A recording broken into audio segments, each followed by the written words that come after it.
Chicken fry যখন বাড়িতে রান্না হয় তখন বাচ্চারা হয় মহা খুশি। বাচ্চারা খুশি মানেই বাড়ির সবাই খুশি। আসসালামু আলাইকুম বন্ধুরা, আমি সিরাজুম্মনিরা আজকে আবারও চলে এসেছি আপনাদের সাথে চিকেন ফ্রাই রেসিপিটা আবারও নতুন করে শেয়ার করব।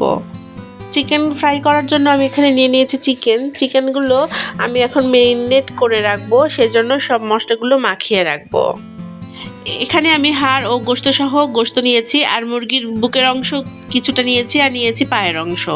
এখন অ্যাড করে দিচ্ছি হাফ চামচ পরিমাণ জিরা বাটা, হাফ চামচ পরিমাণ আদা বাটা, হাফ চামচ পরিমাণ রসুন বাটা, 1 চামচ পরিমাণ গোলমরিচের গুঁড়ো।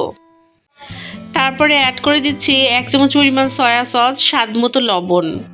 আমার বাচ্চারা কোনো রকম ঝাল খেতে পারে না, তাই ঝাল অ্যাড করিনি, মানে মরিচ বা মরিচের গুঁড়া কোনো কিছুই অ্যাড করিনি।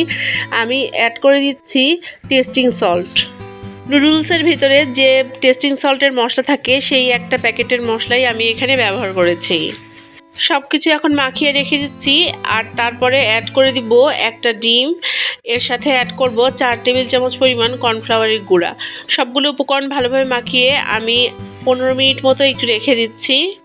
কর্নফ্লাওয়ারের গুঁড়োটা আপনারা প্রয়োজন মাফিক ব্যবহার করবেন, কেননা ডিমের সাইজে অনেক সময় ছোট বড় থাকে। যদি ডিমের সাইজটা বড় হয় সেক্ষেত্রে কর্নফ্লাওয়ারটা একটু বেশিও লাগতে পারে। আমি অল্প সামান্য হলুদের গুঁড়ো ব্যবহার করলাম। আপনারা চাইলে এখানে অন্য যে কোনো ফুড কালার ব্যবহার করতে পারেন, তবে আমি ফুড কালারটা একটু অ্যাভয়েড করি, কেননা তা স্বাস্থ্যের জন্য একদমই ভালো নয়।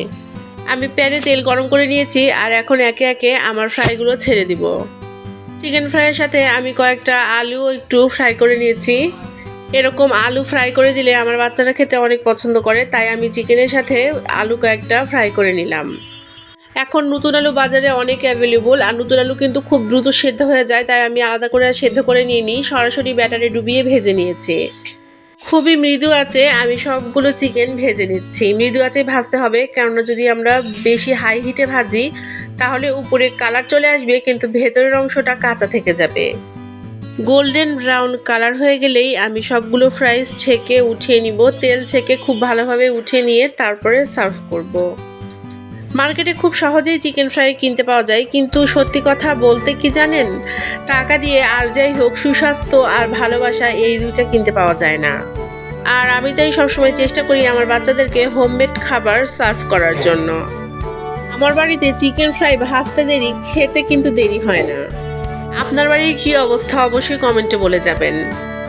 আজকের আমার এই ছোট্ট রেসিপির ভিডিওটি আপনাদের কেমন লাগলো অবশ্যই কমেন্টে জানাবেন, কেননা আপনার কমেন্ট আমার কাছে অনেক বেশি গুরুত্বপূর্ণ। চিকেন ফ্রাইগুলো কেমন কুক হয়েছে আমি একটুখানি ভেঙে দেখিয়ে দিচ্ছি। দেখতেই পাচ্ছেন কতটা ওয়েল কুকড। আজকে তাহলে এখানে বিদায় জানাচ্ছি। সবাই ভালো থাকবেন। আল্লাহ হাফেজ।